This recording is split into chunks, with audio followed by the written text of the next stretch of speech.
Next from Chicago, our contributing correspondent Jeff Berkowitz talks with State Representative David Harris about gay marriage, taxation, and the future of the Republican Party in Illinois. This runs about 30 minutes. All right, so we promised that we're going to have a great show this evening, and we are, because Major General David Harris, two-star general, a man who spent 33 years in the military, including 4 years as the commanding general of the Illinois National Guard, a man who's forgotten way more than I'll ever know. Did I say that right? I think so. So David, I was just talking to somebody. I overheard this person say this the other day, that she said that, you know, what the Republican Party really needs if they want to win, because there are a lot of people, she said, out there who could vote Republican who haven't before, who are Democrats and independents, who are fiscal conservatives, but social moderates. Okay, you understand? I understand, yes. So if you folks would just do that, emphasize the economic issues, she would be with you, downplay the social issues, because she's not with many Republicans or many conservatives, you guys would win the governorship very easily, and you might even win some other state offices if you can find some candidates. Did she get that right, Major General State Rep David Harris? Well, let's emphasize state rep. This is not a military interview. I understand. It's a well, you're Major legislative General one. retired. So the emphasis on the social issues is done to try to make Republicans look bad. At the same time, I will tell you that there are indeed lots of individuals who are concerned about social issues. And if we articulate the social issues in a way which is responsive to individuals, is responsive to people, because we don't have to come across as hardcore, I think we will attract those folks who say they don't want to vote for us now. I think it's certainly possible. And I think if you look at just recent elections, we can win elections on a statewide basis. So what would be your advice? I know you're not the Republican leader in the House. That difficult job goes to State Rep Jim Durkin, right? But you are an influential person, and if Jim came up to you and said, you know, you've been in the state legislature, this is your 13th year, counting your 10 years that you had previously, so you have a feel for this, and Jim said, what should we be telling our new candidates who are running in difficult races where they have to attract many Democrats and independents, and these people are going to want to know what that person's view is about abortion, and let's say that person is running as a pro-life Republican. What should he say when that person comes up to him and says, you know, I really want to know your view on abortion. My main concern is the economic issues, and I think the state's in real trouble, but I'm a little bit afraid that if the Republicans get in power as governor and get the majority, they're going to start pushing hard to remove, say it's a woman saying, my choice to have an abortion. You put a lot of things in there, Jeff. First of all, you said if the individual is a pro-life Republican and somebody comes up and asks that person, what is your position on abortion? Well, I hope if the person is a pro-life Republican that he or she will answer honestly to the constituent that I vote pro-life. But how does that person persuade? Because the one thing you don't want to do is be dishonest with the constituent. Okay. Abortion is one of those issues, kind of like sort of like guns, sort of like other issues that you're either pro-life, you're pro-choice, and if a person is pro-choice, you can respect that position, and if a person is pro-life, you can respect that position, but you're going to differ on the issues. What do you say? What do you recommend this candidate in the Republican, running as a Republican, as a pro-life Republican, say to this person who he understands, this young lady who's a Democrat or an independent, but is interested in hearing why she maybe should vote for him because she's concerned about the economic issues in the state of Illinois, and yet she's expressed her concern. If she's concerned about the economic issues, she ought to be concerned about the fact that the state is going down the tubes. She ought to be concerned about the fact that her child is going to end up paying debt that we have incurred now years beyond when she is long gone. She ought to be concerned about whether or not her child and her grandchild are going to be able to get jobs in the state of Illinois. She ought to be able to be concerned about economically whether or not the state of Illinois is going to be fiscally sound 20 or 30 years from now. And hopefully this Republican candidate will lay out the rationale as to why that person should vote Republican, because quite frankly, the state has been run by the Democrats and it has been run into the ground for the past 12 years. So maybe we can get the graphic up showing the Republican gubernatorial candidates and the Republican tickets, governor and lieutenant governor. But as you know, David, as we're getting that graphic up to remind the audience who's running, we have 4 candidates, 4 Republicans in the Republican primary. There they are, okay. We can see the tickets listed as Rutherford Kim, Rauner, can't even read it here, but I should remember her name, Singetti, something like that. Dillard Tracy and Brady Rodriguez, okay? So now if this person that's talking with you is thinking of the voting Republican, now she may have been talking about a Republican state rep, but now she's thinking about who she should vote for governor. Do you give the same pitch for those, or well, let me ask you, would your pitch vary depending who won that primary? Could you make the same pitch for those 4 teams that I mentioned? Or would it be tailored to them if you eventually were trying to persuade her to vote Republican in terms of the gubernatorial ticket? See the question? Certainly, and I would tell her the same thing. Same pitch. The Democrats have been in control of the state totally. The governor's office, the House, the Senate for the past 12 years, and the state has been run into the ground. And the best way to make a change is to elect, at this time, elect a Republican governor. I'd like to say elect a Republican governor, a majority Republican House, and a majority Republican Senate, but I don't think those latter 2 are in the cards for this election. You would hope you could pick up votes, that is, you could narrow the margins in the State House and the State Senate by which the Democrats control. You would hope that? Or do you think you can't even narrow those margins in the 2014 election? I would certainly hope. The difficulty, and I'll just look at it, Jeff, from the House side. Okay. From the House side, we have 10 open seats. In other words, 10 seats that are held by Republicans that the incumbent is not running. We also have 2 seats where an incumbent has left and somebody has been appointed. So those are 2 individuals who have never run in a general primary before, in a general election before. So those are 12 seats that, quite frankly, in many respects, we need to be concerned about. Obviously, the Democrats, in a partisan race, the Democrats are going to say, hey, there's not an incumbent. Let's see what we can do by way of picking up seats. Some of those seats, because of the way the map has been drawn, are safe Republican seats, but others are not. So we have to hold our own. We have to hold all 12 of those before we can even start to pick up more. Okay, but the conditions you're saying are ripe to hold your seats, right? Oh, all politics are local. And on a statewide basis, I'm firmly convinced that Republicans can elect candidates on a statewide basis because it does away with those artificial district boundaries that have been drawn so cleverly and so craftily by the Democrats, okay? But look at the last gubernatorial election.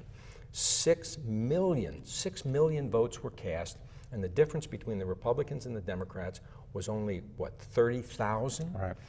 In addition to which we elected a Republican treasurer and elected a Republican comptroller. My point there is that when you don't have those legislative district boundaries, but rather you vote statewide, the Republicans can win. On a Republican-Democrat basis, this state is, in my opinion, almost as evenly divided as any other state. Now, it is a Democrat-controlled state, again, because the Democrats drew the legislative map. Okay, well, taking the easy one, on the governor's side, okay, you're saying you pitch the economy, you pitch the jobs, you pitch the pension mess, and your pitch is that the Democrats have been in control now for the last decade of the State House, of the State Senate, of the gubernatorial chair, mansion, and essentially of the judiciary. And you came close to winning in 2010, but 30,000 votes. Mm-hmm. And you had a lot of those same conditions present in 2010. How are you going to win this time where you couldn't do it in 2010 with your Republican candidate for governor? I will tell you that I think that the conditions, they are similar, but one could also say that if I were the gubernatorial candidate, I'm not, I don't know how the gubernatorial candidates are going to run their campaigns, but we have now had 4 years of a Democrat governor who has said, I'm going to make changes. The changes aren't for the better, in my opinion. The condition of the state has not improved, in my opinion, and that's grounds for saying, hey buddy, you've had your chance, time to go. And do you personally prefer any of the 4 Republican tickets to the other? Right now I'm uncommitted. We'll see what happens in the next probably month and a half. After the first of the year, you will see a lot of the various organizations start making endorsements, and I'd like to see what happens there. And so you may make an endorsement, you're saying, before March? I may. Or when is actually, what's March the date? March 18th. March 18th, okay. We're back to that date. We changed the number back. For a period, yeah. Okay. And as you know, well, let's go over to the same-sex issue, because same-sex marriage issue. We'll come back to the governor's race. We're taping this, as I say, on November 18th. What was it, just about a week, 10 days ago, that it passed that the bill passed the State House. It had passed the State Senate, the same-sex marriage bill. Quinn's going to sign that this week, is that right? I'm not sure. I think he's going to sign it the 21st, 22nd. So I guess that would be this week. It passed on the 5th of November. Now, a lot of people would say, well, I forget what a lot of people would say. What would you say? You voted against that bill. I did. Why did you vote against that bill? Because I felt that the majority of the individuals in my district were not supportive of the legislation. And your district is Arlington Heights in large part, but also Mount Prospect and Prospect Heights, correct? Right? And you're saying in those 3 suburbs, the great majority of the people, would that be fair to say? No, I wouldn't say the or great just the majority? No, not the great majority. That was What did you say? That was an issue. You said the people were in favor, but not in favor of that bill. I said the majority, not the great majority. Okay, I said the majority. And look at how the bill passed. The bill only passed with 61 votes. It needed 60. It had one more than it needed. It's 61 votes. 61-54. So that tells you how evenly divided people were on and if the legislators represent their districts, which hopefully they do, that tells you how evenly divided the people of the state of Illinois were on this issue. And in my district, I received lots of calls, lots of emails, lots of visits from individuals who said, we support same-sex marriage, and I respect that. But I also received lots of calls, lots of emails, lots of visits from individuals who say, we don't support same-sex marriage, we are supportive of traditional marriage. So there was a decision to make. I made the decision to vote no. And there are 47 Republicans, and all but 3 Republicans voted no, right? That's correct. And there's 71 Democrats, 13 or so voted no, but the great majority of Democrats voted yes. So this was almost, but not quite, a party line vote, right? Well, it was a bipartisan vote, but there were only 3 Republicans on the bill, yes. Right, I mean, almost all, except for 3 Republicans, opposed it. Not almost all, but a very large majority of Democrats supported it. Close to a party line vote. What does that tell us about the Democratic Party and the Republican Party? Is this just just this issue, same-sex marriage, or the implications of this vote broader in terms of where the Republican Party is in the year 2013 in Illinois relative to the Democratic Party? Do you see my question? I do. I do see your question. I think I understand it. I don't know that it says anything specifically about the party. I mean, yes, the Republican Party is probably viewed as being a more conservative party than the Democrat Party, certainly on fiscal issues, in this case on certain social issues. But at the same time, there are a number of Democrats who voted no on the bill. There were a couple of Republicans who voted yes. Why do you think that you said the majority of the people in your district oppose it? Why do you think they do? A general belief in traditional marriage, that marriage is the union of a man and a woman. There were a lot of people who contacted me and said, hey, we have civil unions in Illinois. Civil unions basically give gay couples the same rights as married couples. The difficulty comes not so much at the state level as at the federal level. I think what the feds did confuses the situation greatly in terms of equality and in terms of equal benefits, whether you're married or in a civil union. There's a great confusion because of, I think, of what happened at the federal level. What happened at the federal level? Well, as an example, if you're a married couple in Iowa, where gay marriage is legal, if you're a married couple in Iowa, you can take advantage because they recognize those marriages, you can take advantage of the federal benefits that come from marriage. If you're in Illinois, you cannot, well, you still can't because we haven't signed the bill, but you cannot because we don't recognize gay marriage. So, and this is going to become a bigger issue at the federal level for a couple of reasons, but one in particular reason is that, remember, 31 states have a constitutional prohibition against gay marriage. So it's not just the legislature being able to generate a majority to pass a law. You now have a higher hurdle, a higher barrier to get over. You've got to get over a constitutional barrier. And that means there will be a long-term unfairness in federal benefits until that's somehow resolved at the federal level. Is the tide of history going in the way of making same-sex marriage the law of the land? I don't know. You don't know? I don't know. Do you know many young people? Well, I know my sons. Oh, okay. Do you think you have a sense of the cross-section of people who are in their 20s and 30s? I mean, you know your son, it's not a cross-section, but you pick up. I mean, you hear this thing that younger people in their 20s and 30s are much more accepting of gay marriage. A number of their friends are, they don't discriminate themselves against them, they don't have trouble with their children playing with kids who may have two moms or two dads. You understand that? Sure. Okay. That's what I mean. And you know what? And those people are going to get to be 40 or 50. Do you think they're going to change their views? Probably not. So, and the people who are 60 or 70 are eventually going to die. At some point, these younger people become the larger portion of the United States of America, and they think it's okay. That may be. Does the Republican Party have to think about changing on this issue?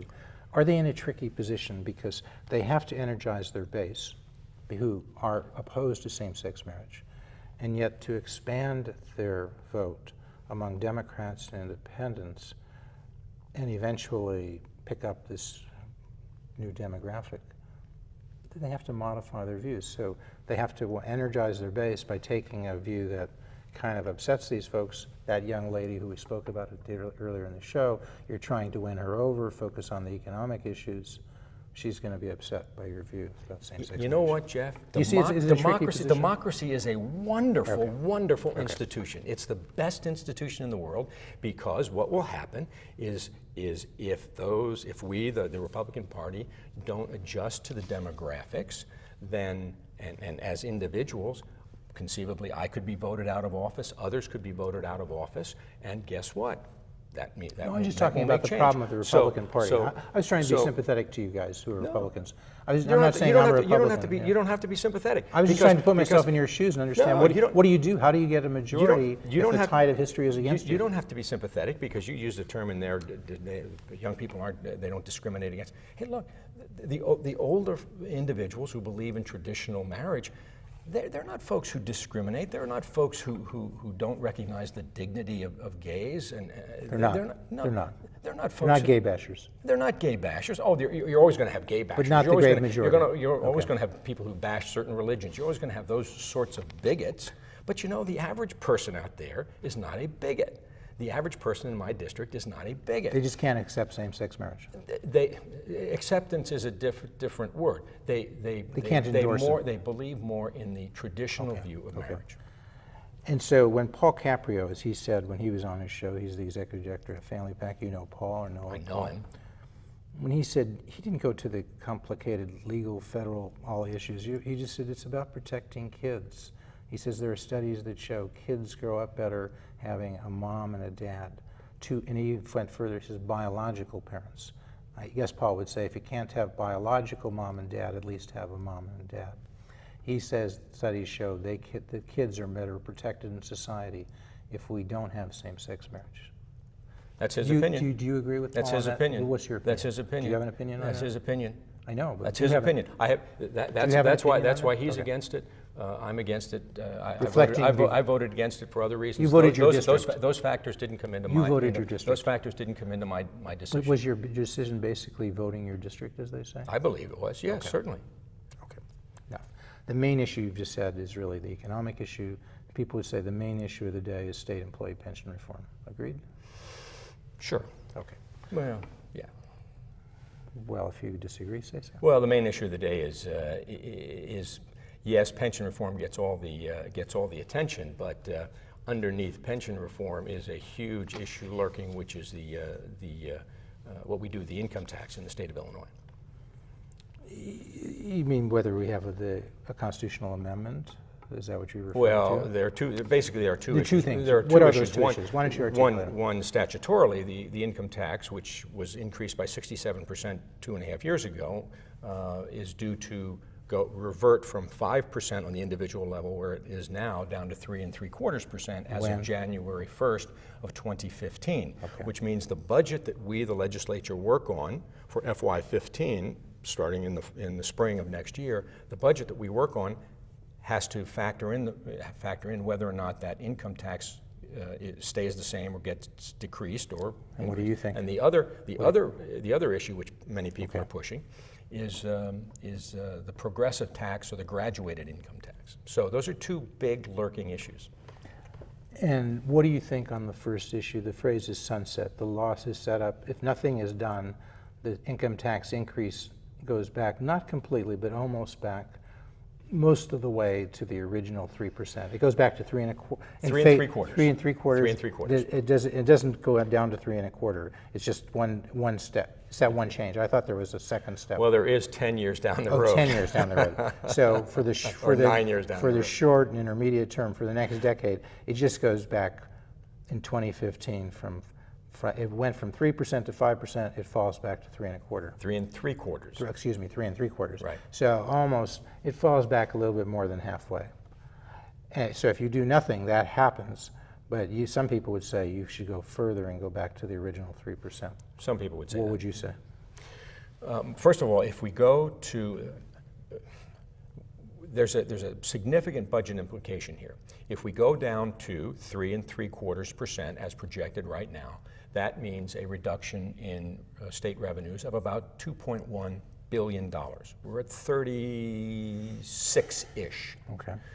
Would be a reduction of about $2.1 billion. Could we handle that? I believe that we could. It would take some trimming. This is where pension reform comes in, because the pension payment is a big one, and if that can be trimmed, that could be handled. Some say you would save $1.8 billion under the proposed pension reform that's coming out of the pension conference There's some committee. talk of numbers in that vicinity. And if that's so, then you would save almost as much as you would lose in those two steps, right? Okay.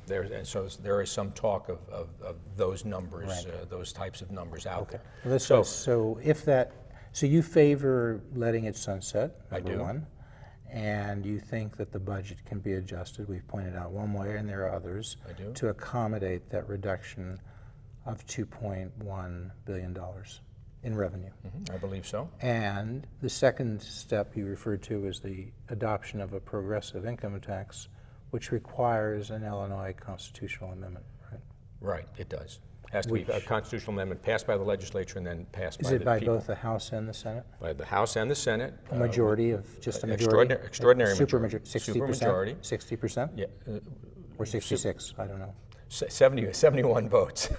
That's 3/5. 3/5, So 60%. Right. And both the State House and the State Senate have to vote, and if they do, then it goes on the ballot? Goes on the ballot. And does it require a simple majority of the electorate, do you know? Well, it gets a little tricky. It's 60% or majority of those voting on the question. So. Okay, so it can pass in less than 60% if it's got a majority. Or a majority of those voting in the election. I'd have to double check, but it requires.